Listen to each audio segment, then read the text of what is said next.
পৌরাশিপাইডি শাহজাদপুর গুলশান 12টা 17 মিনিটের সময় আমরা সংবাদ পাই এখানে একটা আগুন লাগে।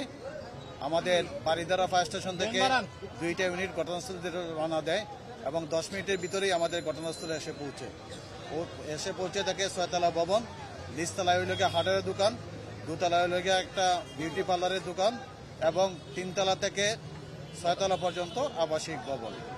2তলায় প্রচন্ড আগুন, আবাসিক হোটেল। 2তলায় আপনার প্রচন্ড আগুন এবং প্রচন্ড ধোঁয়া, সাথে সাথে আমাদের 2টা ইউনিট কাজ শুরু করে এবং তাকে সাহায্য করার জন্য আমরা তেজগাঁও থেকে 2টা ইউনিট ঘটনাস্থলে উদ্দেশ্যে পাঠাই। ঠিক 30 মিনিটের ভিতরেই আগুনটা আমাদের নিয়ন্ত্রণে চলে আসে এবং 13টা 40 মিনিটের মধ্যে আগুনটা সম্পূর্ণভাবে নির্বাপন করা হয়। প্রচন্ড ধোঁয়ার কারণে উপরে ধোঁয়াগুলো উঠে যায়। আমরা চিলিকুটায় আমরা 3 জন লোককে আমরা আহত এবং মৃত অবস্থায় পাই এবং একজনকে বাথরুমে অবস্থা পাই। চিলিকুটার যে দরজাটা ছিল সেই দরজাটা বন্ধ ছিল ছাদে যাওয়ার জন্য। অর্থাৎ প্রচন্ড ধোঁয়া হওয়ার কারণে এই আবাসিক হোটেলের ভিতরে যারা ছিল তারা বাঁচার জন্য উপরের দিকে উঠে গেছিল, কিন্তু উপরে উঠতে গিয়ে যখন দেখছে যে ছাদের যে দরজাটা বন্ধ অবস্থায় আছে, যার কারণে তারা আর বের হইতে পারে নাই, যার কারণে সাফোকেশনের কারণে ধোঁয়ার কারণে লোকগুলো মারা যায়। আমরা 4 জনকে মৃত অবস্থায় উদ্ধার করি এবং পুলিশের কাছে হ্যান্ড ওভার করি।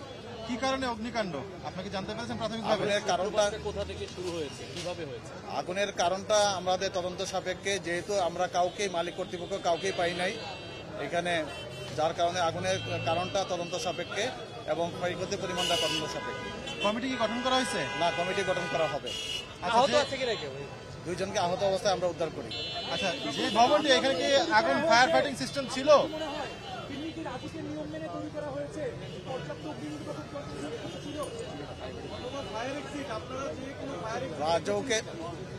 রাজৌকের নিয়ম মাফিক বিল্ডিংটা তৈরি করা হয় না, আর এই বিল্ডিং এ কোনো ফায়ার সেফটি প্ল্যানও ছিল না এবং ফায়ার সেফটি ব্যবস্থাও ছিল না এবং সিঁড়িগুলো ছিল সরু।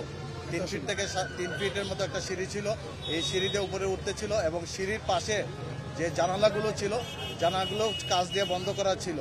যদি এই কাজটা বন্ধ না করা থাকতো তাহলে কিন্তু ধোঁয়াগুলো বেড়ে চলে আসতে পারতো, তাহলে এই লোকগুলো বাঁচতে পারতো। আমরা শুনতে পেলাম রুমা স্টুডিওর তিনি বললেন যে দোতলা বিউটি পার্লারে আপনার এসির কাজ চলছিল, এমন একটি ঘটনা শুনলাম, সেটা কতটুকু সত্য?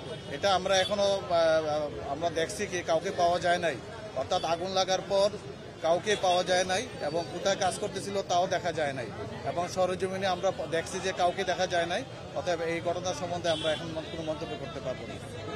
ভিশনের ফুলঝুরি মেগা অফারে ফ্রিজ কিনলেই পাচ্ছেন 16 পিসের আকর্ষণীয় গিফট বক্স একদম ফ্রি। না পরিচয়, আপনারা জানেন যে আমাদের এখানে আনুমানিক 12টা 10 মিনিট বা 12:15 নাগাদ হঠাৎ আমরা অগ্নিকাণ্ডের খবর পাই এই হোটেল সৌদি আবাসিক বিল্ডিংয়ে।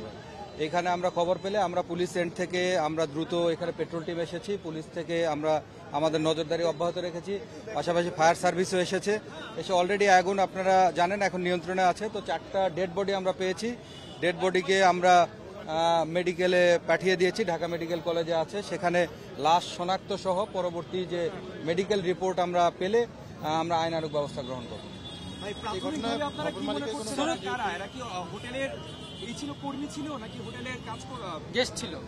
না দেখুন, আমরা ইনফ্যাক্ট এখন পর্যন্ত ওইরকম সুনির্দিষ্ট কিছুই জানি না। এখানে জাস্ট আমরা 4টা ডেড বডি পেয়েছি, আমরা এই ডেড বডির পরিচয় শনাক্তর চেষ্টা করছি। আমরা কাজ শুরু করেছি।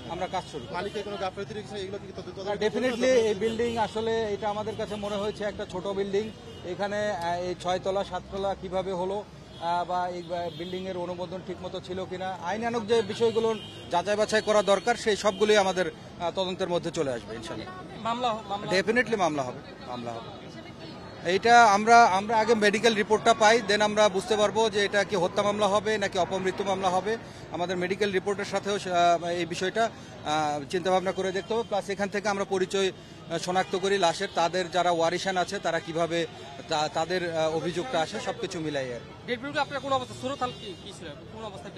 সুরতহালের বিষয়ে মাহমুদ একটু বলেন। 4 জন পুরুষ আমরা যেটা তথ্য পেয়েছি।